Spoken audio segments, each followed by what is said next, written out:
श्रीमती प्रेमलता ठाकुर जी, आप कांगड़ा बैंक के 2 बार निदेशक हैं। आज भी आप निदेशक के कार्य करते हुए इस कुल्लू जिला के ही नहीं अपितु पूरे कांगड़ा बैंक के कार्य क्षेत्र में आम लोगों के आर्थिक सृजन में अहम भूमिका निभा रही हैं। इसके साथ ही हिमाचल की जो पंचायत राज्य परिषद है, इसमें आप उपाध्यक्ष हैं। और हमारे बीच में इस साहित्य और कवि सम्मेलन के स्रोत श्री जयदेव विद्रोही जी, आप सभी शिक्षाविद, पत्रकार बंधु साथियों, आज जिस व्यक्ति के लिए ये काव्य संध्या समर्पित है, सौभाग्य से मुझे उनके सानिध्य में रहने का बहुत मौका मिला है। श्री प्रो चंद्रशेखर बीबस जी, बहुत सारी स्मृतियाँ उनकी है, लेकिन 1-2 शब्द जो उनके जो मन में आते हैं उन्हें कह देना चाहता हूँ। पुरोहित जी ये कहा करते थे कि गौतम, बड़ा होना, चाहे वो परिवार में है, चाहे वो संस्था में है, चाहे वो नेतृत्व में है, ये एक बड़ा होना जो श्राप होता है। इस शब्द की खोज जो है अभी तक मेरा मन नहीं कर पाया कि शायद मैं भी बड़ा नहीं हुआ। जो बड़े हैं वो इसको जानते होंगे। दूसरा, वो अनवक्त लेखक थे। जब मैंने कहा पुरोहित जी आपने इतना कुछ लिखा है, ये आप कैसे लिखते? कहते गौतम जी, मुझे भी नहीं पता। रात को जब पूरा समाज सोया होता है, कोई ऐसी शक्ति मुझे प्रेरणा देती है कि मुझे उठ करके जो दीपक होता है तेल का, उसकी रोशनी में मैं बचपन से लिखता आया हूँ। तब स्याही नहीं होती थी, जो डोडर होते हैं, बांध के डोडर होते हैं, और गरहा नगाल की जो कलम है उससे मैं लिखा करता हूँ। और बहुत सारा लेखन कार्य किया था।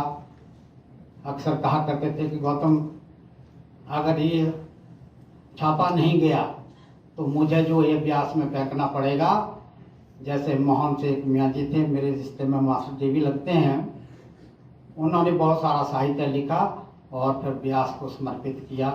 कहते मेरा भी ऐसे लगे, लेकिन ठाकुर जी के जो सहयोग से आज जो है प्रो चंद्रशेखर बीबस की जो है जो लेखनी है वो संरक्षित हुई है, जिसमें डॉक्टर दयानंद गौतम जी ने बहुत अच्छी भूमिका निभाई। अब ऐसा है, कवि तो नहीं हूँ, लेकिन ये साथी जो है ना बोल बोल के कवि है। मेरा तो सरदार जी बड़ा हाल हुआ। एक बार बच्चा कुएं में गिर गया तो बोला भाई कौन निकालेगा, कौन निकालेगा? तो सरदार जी को धक्का और नीचे कुएं में गिरा, बच्चा ऊपर ले आया। सब बोले वाह वाह सरदार जी, क्या कमाल क्या। बोला कमाल तो बात निकले, पर तुसी मैंने तो धक्का किने दिता तो ये कविता तो नहीं है, ये कवि सम्मेलन है, लेकिन हम तो तुकबंदी से जुड़े। लग गया घसा तो अच्छा, नहीं लग गया तो अगली बार फिर प्रयास करेंगे। और ये भी समय अच्छा है कि भाई समय कम है तो कागज अधूरा है, अगली बारी पूरा करेंगे। तो 2 लाइनें चाहता हूँ। जो कविता का शीर्षक हेसरू। हेसरू जो है कुल्लू का शब्द है। वक्त तेरी फंसी को खेकिली, वक्त तेरी फंसी को खेकिली, सब ये तो पी कोई भी नहीं मिली, वक्त तेरी फंसी को खेकी। जब आप कोपनी केरनी लाई, जब आप कोपनी केरनी लाई, वक्त तब जुनी दिहाई।